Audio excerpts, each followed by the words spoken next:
Nature gives a woman a unique gift to be a mother. And when a child is born, it becomes a holiday for many people. And Julia Hartz had a baby boy. She named him Eli. Only his life turned out to be rather short, and he did no harm to anyone. But his executioner suddenly became the closest person to him. And this tragic story truly shocked society. He was born on December 15, 2015. He was named Eli, and his full name on his birth certificate is Eli Kenneth Alejo Hart. He grew up a bright boy. In his 6 years, he easily socialized with his peers in kindergarten, made new friends, loved reading. Especially he loved animals. He liked to play with cats and dogs. He was active in mobile games and often won in them. His father had a special love for his son, spent a lot of time with him, always took him fishing if possible. But his mother gave Ali less interest and care, and after the divorce even felt hatred for her young son. His stepmother, Josie Josephson, showed him more love than his biological mother.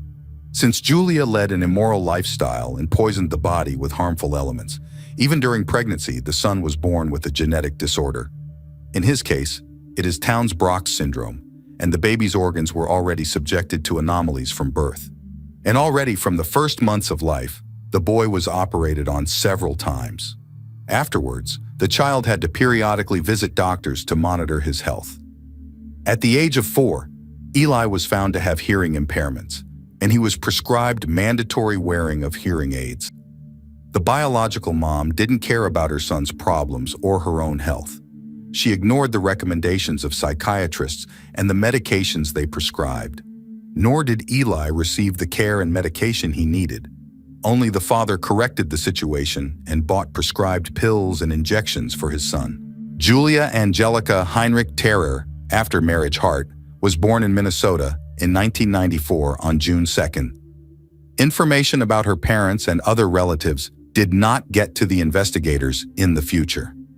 But it became a known fact that Julia started drinking alcoholic beverages from the age of 13. At first, it looked like a simple fun for the sake of curiosity. Then, it turned into a strong addiction. And at 16, the girl has already tried light drugs and then heroin and could not imagine her life without it. On this basis, she repeatedly had mental disorders, and more than once she underwent therapy in special hospitals. They tried to cure her with detoxification techniques. Doctors diagnosed the patient's split personality, used different drugs and courses, but their ward's condition only worsened, which was especially manifested in the graduating class. Julia shut herself in or showed gratuitous aggression to others. Once she ran away from home and lived on the street for a month, where there was no control and always someone could buy drinks and drugs for modest sums or certain services. That's when her introduction to a peer named Tori happened. He was neither an alcoholic nor a drug addict. He liked Julia very much and wished that she would get rid of harmful addictions and lead a normal life. But she laughed back and was not going to change. And because of his great love, Tori stayed with her. They met for several years. It came to intimacy. When Julia was 21 years old, she got hooked on hallucinogens and used them every day. Soon the girl became pregnant. Though in this sphere, she fell into fornication. The father of the child is known, Tori.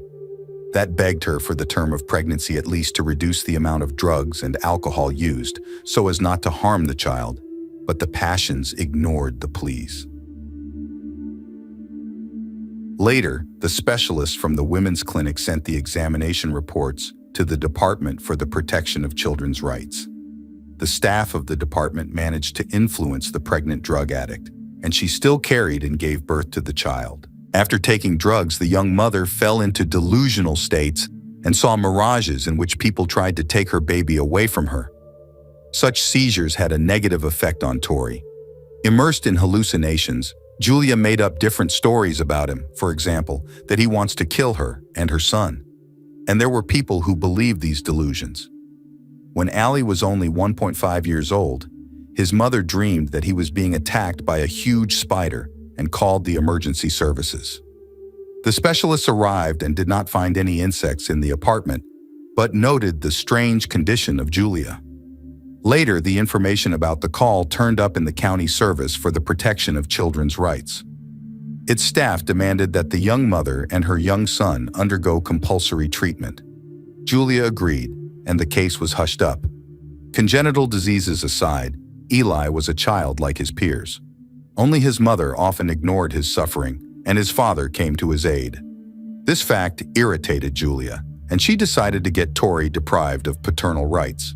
And from her side of the story became more frequent, exposing the man in a dark light. The apogee of this nonsense reached in 2019. This time from the sick fantasist followed a statement to the police that Tori planted an explosive device in her car. The bomb squad scrutinized the car and found nothing dangerous there, but a bottle filled with nails and water. This localized defeat only infuriated the girl even more, and after a series of intrigues and setups, she still obtained a protection order against Tori, and he was deprived of the right to communicate with his son. In July 2019, Julia changed her place of residence. Now she and her son settled in the town of Farmington in Dakota County. The state has not changed, so Minnesota. It was quieter here than at her former address, and no one knew the girl. This could have helped herself and Allie in dealing with their ailments. However, the situation only worsened. After regular intakes of illegal substances, Julia was visited by voices urging her to end her life by suicide. Such sessions lasted for 10-15 minutes, and the girl ignored this deterioration and did not consult a psychiatrist. Her condition only worsened. And all this had a negative impact on her son. One evening, social workers came to her house, but Julia did not let them in because she thought demons were coming for her. The social workers called the police for help. The officers arrived and broke down the door. What they saw was shocking. There was trash strewn in the living room, and in the middle of the junk sat a naked boy with many small cuts on his body. His hair was tangled, and his ears were missing prescription hearing aids. Service representatives inspected the other rooms, all reeking of stale food and booze. The landlady herself was sleeping in the bedroom. This case did not go unnoticed by the authorities. A trial was held, and a verdict was rendered, consisting of these points. The 5-year-old boy was to be placed in the state custody of Dakota County. In order to regain her maternal rights, Julia must undergo the necessary treatment. Her home must always be clean and cozy and hygienic. At the same time, Tori fought for the return of paternal rights, passed all the tests outlined by the county authorities to prove that he was not dangerous for his son. In January 2021, the court ruled that it would be better for Ali to live with another family of adequate and healthy people. And Julia's cousin and his wife became the boy's temporary guardians. The Kronberg couple, Stephen and Nikita, emphasis on the last syllable, feminine name. They already had 2 children of their own, and they also took in Ollie. And the boy found himself in a friendly and loving family, and soon began to develop rapidly mentally and physically, charmed his guardians and new friends. He was easily placed in the local kindergarten, and there he also showed success and earned the respect of educators and peers. It was the best time of Ali's life. But it was marred by flaws in the state's child welfare system. When a child is placed in temporary custody, the birth mother has a year to fulfill her court obligations. If she ignored them, the son would stay with his new family forever. And for 11 months after the verdict was announced, Julia tried to regain custody of her son using a variety of tricks. No more drugs or alcohol in her life, the house is completely clean, and she's sane and reasonable. Tori's still stalking her, and she's still looking for Ali. In reality, she's not fulfilling her obligations. And every time the social workers visited, she lied to them and begged them tearfully to return her son. She also manipulated the reports of drug tests. She bribed a nurse and switched the papers, obtaining new results proving that she was not a drug addict. There were other misdemeanors. Late April 2021, stealing needles and syringes from the clinic, a brief subsequent arrest, cessation of medical appointments, frequent changes of residence, possibly living on the streets. The girl also continued to make up stories about Tori, and soon the social workers unraveled her fantasies, realized that all such accusations do not correlate with reality, and the boy's father was finally allowed to have contact with him. He and his new wife often came to visit the Kronbergs, visited Eli, gave him toys and candy, and Tori took him fishing. During this period, Julia was going crazy and started to attack the social workers, which only worsened her situation. The Kronbergs' temporary guardianship was about to expire, and a new hearing was to decide whether Eli would be given legal custody to his birth father and his new wife. The boy was represented at the hearing by social worker Sherry Larson, and she provided the court with materials not in favor of Julia, as she was increasingly distinguished by aggressive behavior and no longer took drug tests. Basically, the mom was facing total termination of her parental rights, and then the son would go to the father. Julia was defended in court by an attorney named Beth. Her line was built on the fact that her ward may lead an immoral lifestyle, but is very punctual and responsible when it comes to her son. The court heard the positions of both sides and has not yet rendered a verdict in favor of either party. The retrial ended with a decision. Julia is required to undergo regular checkups by social workers and to see doctors for observation. And on December 22, 2021, a miracle happened for her. After another hearing, the judge allowed her to see Ali and set a date for the first visit. That very evening, Julia arrived at the Kronbergs' house, put her son in the car, and drove with him down the highway. This time, everything ended safely, and the boy was returned to his guardians. A few days later, on a cold December evening, Julia and her new beau parked their car about 100 meters from the Kronbergs' house and used binoculars to watch them through the night. Stephen and Nikita spotted them and called the police. By the time the officers arrived, such observers had already fled. The Kronberg couple became concerned about their safety dilemma and filed a lawsuit to keep Julia out of their home and Ali out of court. Meanwhile, his furious mother tried every possible way to cancel her son's visits with his birth father. But all her attempts proved futile. No one believed her false accusations. Julia was desperate, and on Christmas Eve she came to the Kronbergs with a knife, demanding to give up her son or she would kill them. Fortunately, her threats were not carried out, and she quickly left the house. But word of the incident got back to Sherry Larson, who was overseeing the case, and she appealed to the judge with a request to complete all proceedings and to keep Julia Hart from her son in society. In addition, the main defendant continued to behave rudely with social workers. One employee was insulted when she did not believe in the allegations against Tori. Another employee was shouted at and not allowed into the house at the next inspection. She was also expelled for absenteeism from a parenting course, and in early 2022, it was revealed that Julia had not had mental health therapy. She lied to social services and the police that she had been there. Despite all of the ward's misbehavior, her lawyer insisted that Ali should be with his birth mother and that it was safe.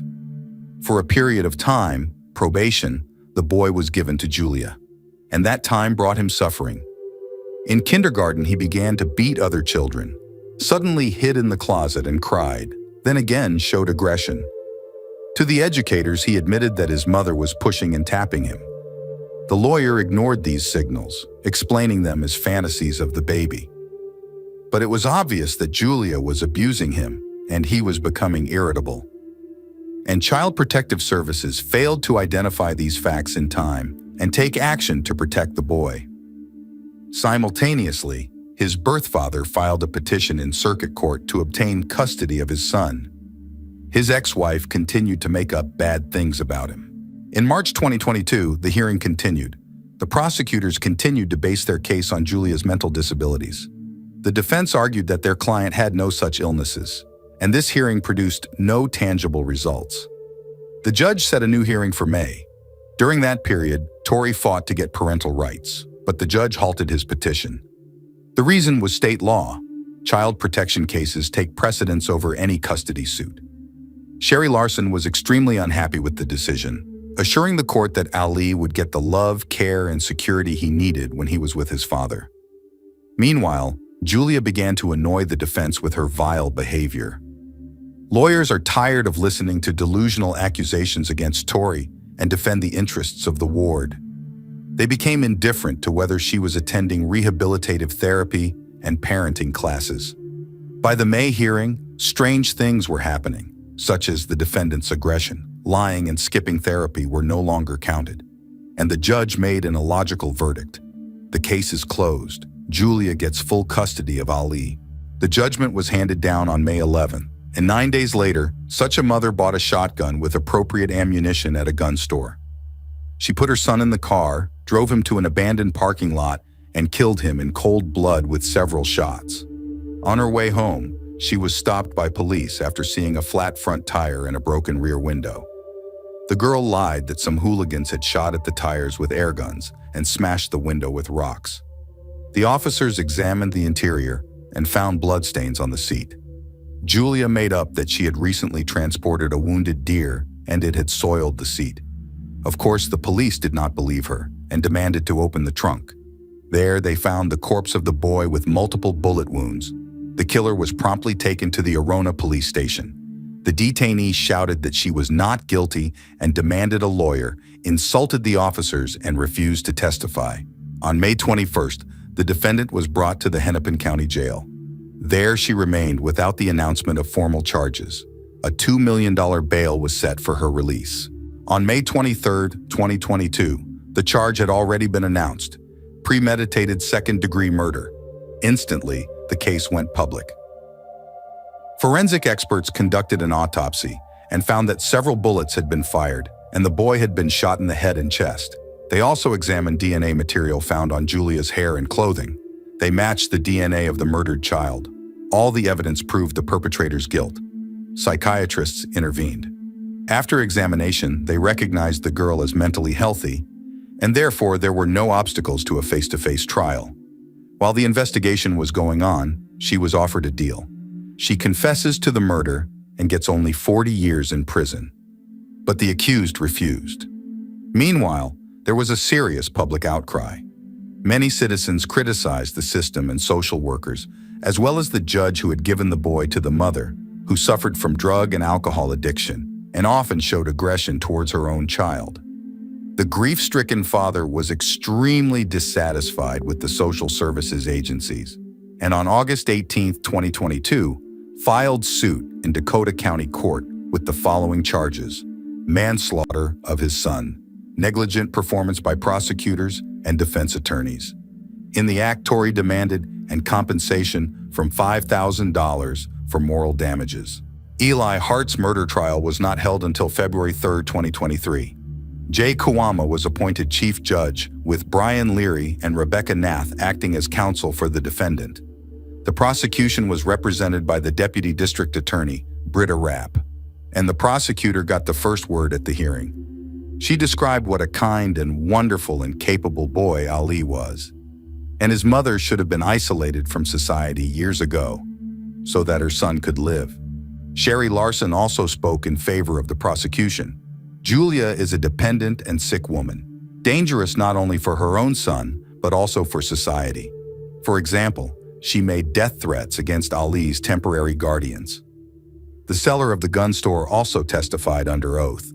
The accused bought from him 40 cartridges for a shotgun, saying that it was necessary to shoot a predatory animal to inflict on it as many wounds as possible. The prosecution also presented the reports of the search of the defendant's car. The murder weapon and Ali's body were found there. Also, Julia, a few days before the crime, searched the internet for materials telling how much blood a 6-year-old child should lose to die. The defense explained the purchase of weapons by their client for the purpose of self-defense and protection of her son. The defense lawyers also asked to take into account that there were no witnesses to the gruesome crime. The judge took into consideration the arguments of the defense and the prosecution, and the materials went for further examination.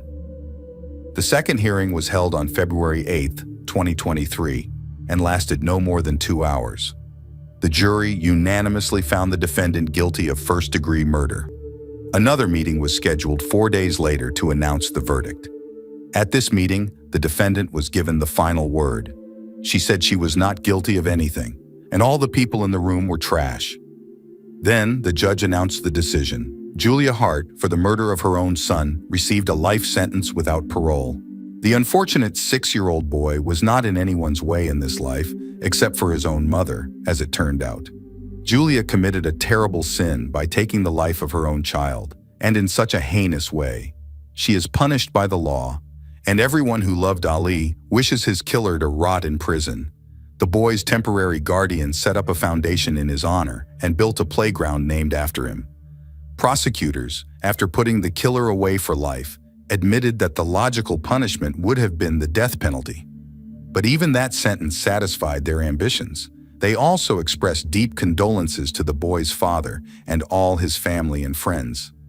The Tories, who had previously filed a lawsuit against the social services who committed fatal negligence, reminded the judges of their petition in 2023 and received an official response. The trial in this case will begin in 2024. It is not known what the outcome of the new trial will be, but all concerned citizens believe in the victory of justice and elimination of shortcomings in the child protection system.